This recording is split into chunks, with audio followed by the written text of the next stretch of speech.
Patchy the Pirate has always felt out of place in the world of SpongeBob, but I never thought too much about it until I rewatched Feral Friends. This episode is about an object called Neptune's moon, which, according to the French narrator, de-evolves sea creatures into their more primal forms. But I never fully bought into this explanation.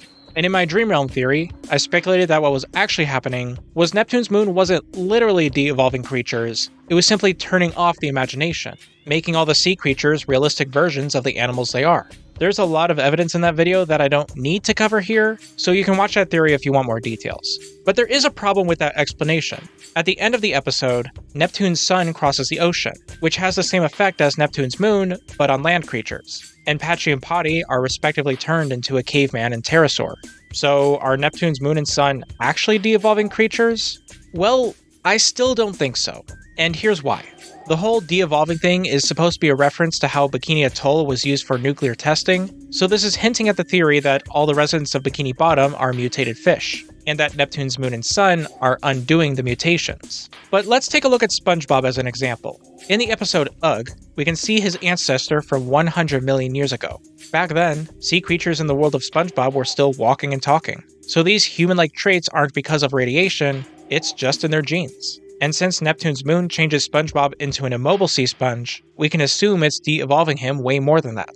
Except that creates a problem, because whales only evolved around 50 million years ago. So if Neptune's moon is de-evolving sea creatures by more than 100 million years, Pearl would have turned back into a land creature. Even if we say Neptune's moon stopped having an effect on Pearl right before she became a land creature, then Pearl still wouldn't look like a modern whale. She would have turned into something more like an ambulocetus, an early ancestor of the whale. What we're actually seeing in the show lines up more with my initial explanation. Neptune's moon causes a figurative de-evolution by turning off the imagination around it. That's why everyone turns into modern-day animals. And this is also how it works for Neptune's sun. Sandy is supposed to be a regular squirrel from the surface, and she doesn't get de-evolved into an ancient squirrel, she instead turns into a realistic, modern-day squirrel. Now let's compare Sandy's transformation to Patty's. Patty is supposed to be a regular parrot from the surface, and based on everything we've seen in this episode, we would expect him to turn into a more realistic parrot. It would have been easy for the show creators to get an actual green parrot to do this. Except that's not what happens. Patty instead turns into an ancient animal, a pterosaur. And that brings us back to the question of why there is such a stark difference between Sandy and Patty's transformations. Why does Sandy and everyone else become a modern-day animal while Patchy and Patty turn into ancient creatures? And that's when it hit me. If Neptune's sun and moon are turning off the imagination, then wouldn't that mean that Patchy is actually a caveman?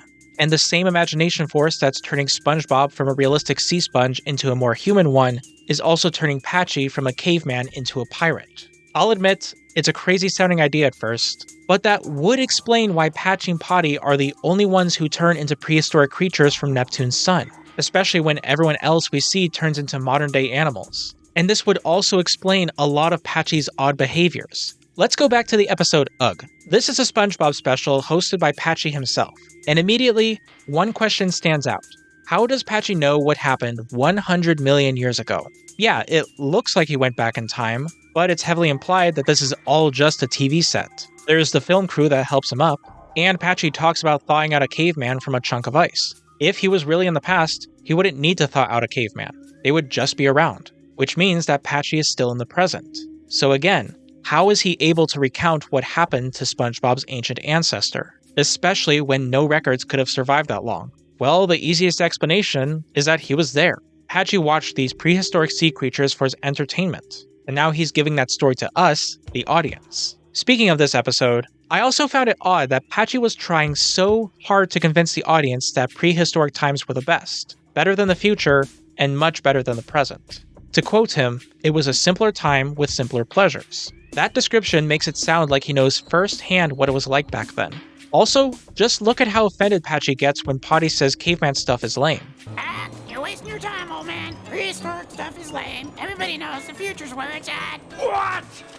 That's a big reaction. Why would Patchy of all people take this comment so personally? Well, it all makes sense if he actually was a caveman, because that means his comment was attacking him personally. And I think this entire episode is all just an attempt for Patchy to try and relive when he was in prehistoric times. He turns his house into a cave, he watches an episode of SpongeBob's ancient ancestor, and he made a pterodactyl costume for Patty. And wouldn't you know, a pterosaur is exactly what Patty turned into when Neptune's sun passed below them. So Patchy's trying to roleplay the life they used to live, back when they actually were a caveman and a pterosaur living in a cave. But Patchy and Patty being from the past raises a few more questions. The biggest being, how did they get to the present day? Did they time travel? Are they immortal?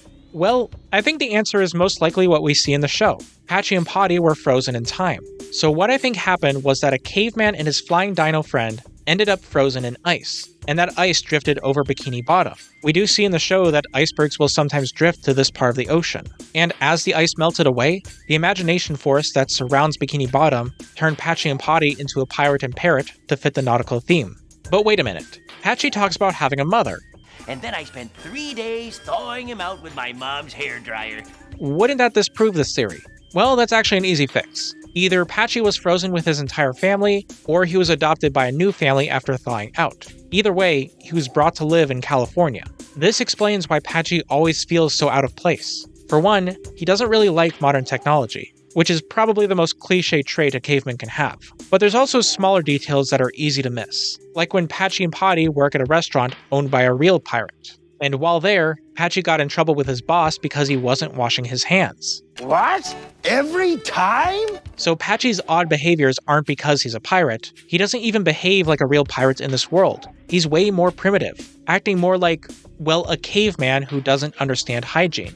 And there's also the time he sent a letter to SpongeBob in the episode Party Pooper Pants. But the ink on the letter got smeared because it was underwater. SpongeBob even comments that whoever sent it must not understand the properties of water.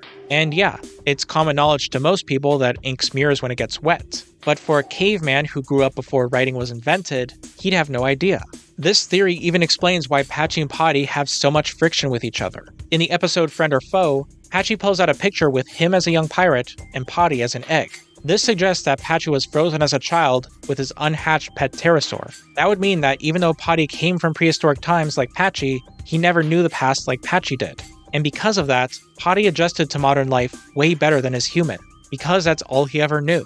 The only friend who Patchy can relate to also can't really understand him and provide the support he needs. It's tragic when you think about it. So where else does this fish out of water have to turn to? Well, despite everything, he still has his favorite show. Patchy watched SpongeBob's ancestor, SpongeGar, for fun. And now, millions of years later, in a world that's unfamiliar and uncomfortable, he can still watch SpongeBob like he could when he was younger.